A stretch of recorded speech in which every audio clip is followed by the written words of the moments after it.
Good morning, students. Today we are going to discuss about module number 2, that is line parameters. Here we are going to discuss about that electric field of a long straight conductor and inductance. So electric field of a long straight conductor. So before going to discuss about that electric field of a long straight conductor, first of all, what is meant by electric potential? Electric potential is nothing but that a point due to that a charge, the amount of work done in bringing a unit positive charge from infinity to that point. That means the amount of work what we done in order to bring a unit of positive charge from infinity to that point is called as an electric potential. So without electric potential, it is difficult to look at the flow of current. It is difficult to look at the flow of charges. So the concept of electric potential is important for the evaluation of the capacitance, because a capacitance is defined as charge per unit length to its potential difference is called as capacitance. The units of capacitance is called as farads, and a capacitance is existed when two conducting plates are separated with a dielectric medium. There exists that capacitance. So capacitor stores energy in the form of electrostatic. So the effect of capacitance is mainly placed on the overhead transmission lines. So electric field is very important when the capacitance is considered, because wherever there exists that potential difference at per unit centimeter of the given conductor, then there exists that charging and discharging of currents because of the distributed parameter called capacitance. Therefore, electric field is very important when the capacitance is considered.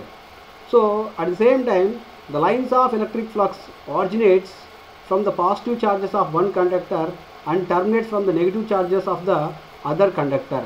So whenever one conductor is excited, then due to the flow of current through the conductor, it develops a flux. That flux links to that another conductor which is nearer by to that conductor. Then immediately there exists that induced voltage. Due to that induced voltage, there exists that another flow of current. Due to that another flow of current, again there exists that one more flux. Therefore, the lines of electric flux originates always from the positive charges of one conductor and terminates from the negative charges of the other conductor. That means the flux linkage has been takes place always from one conductor by the another conductor.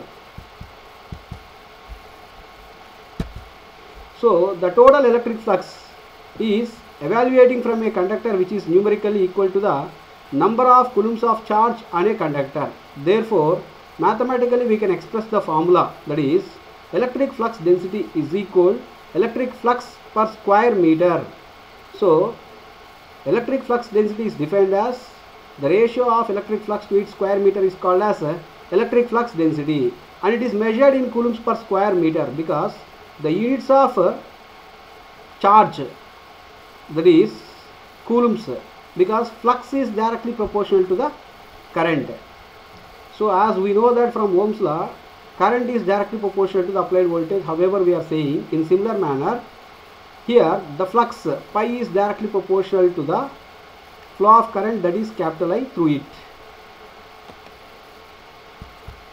Therefore, once there is an induced voltage in any conductor due to the flux linkage, then mathematically we can express the formula, that is capital V is equal capital L into di by dt, because the current is going to change while it is flowing through the conductor, because already there existing internally one flux.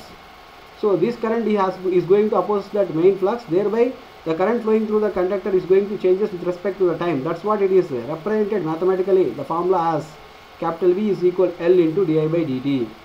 And if permeability is not constant, that is nothing but mu, then the above equation may also be used, but inductance is not the constant, because we know that permeability, which is expressed mathematically mu is equal mu naught into mu r, where mu naught is nothing but always constant, which is 4 pi into 10 to the power of minus 7, and mu r is called as relative permeability. The relative permeability, it can changes based upon the location. So as we know that once that one inductor is excited because of the flow of current, then it develops a flux. That flux links with the total n number of turns which was offered for that inductor. Therefore, mathematically we can write the formula, that is Li is equal n into pi.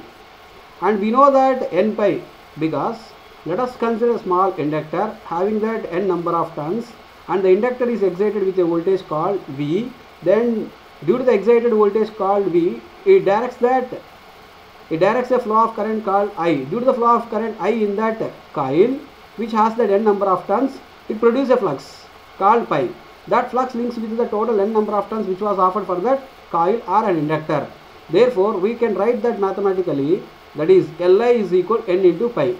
And once again here, n pi is nothing but flux linkage.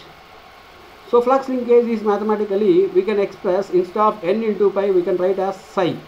So if I am going to differentiate at left hand side and right hand side, then I may get the above equation as L into di by dt is equal d psi by dt.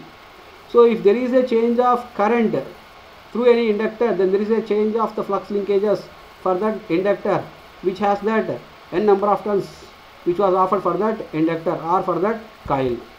Therefore, with the varying flux linkage linearly with the current, then the magnetic circuit has a constant permeability.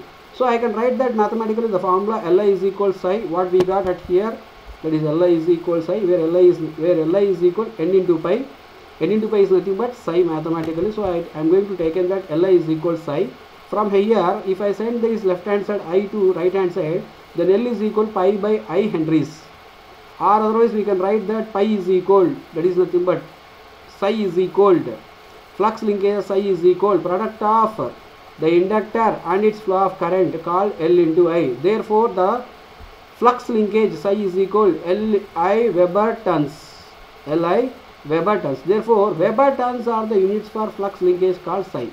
And in this formula, where I is nothing but instantaneous value of the current which is flowing through this inductor or a coil capital L, and psi is called as flux linkages which links with the total n number of turns which was offered for that coil or for that inductor, and psi we can write here from here, that is Li.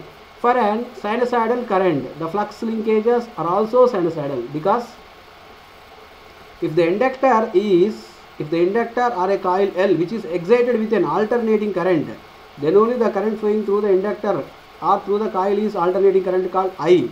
Then flux linkages through that coil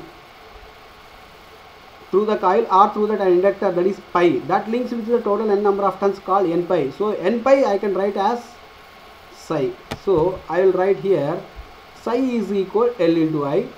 So if psi is equal L into I, the current flowing through the inductor is sinusoidal and the flux developed by the current is also sinusoidal. Therefore, the voltage drop means whenever we are applied a voltage V across any one inductor or across any one coil, then according to Ohm's law we know the formula V is equal I into R. Here I is there. R means here it is a alternating current. I want to take that line inductive reactance. So it can write that J omega L.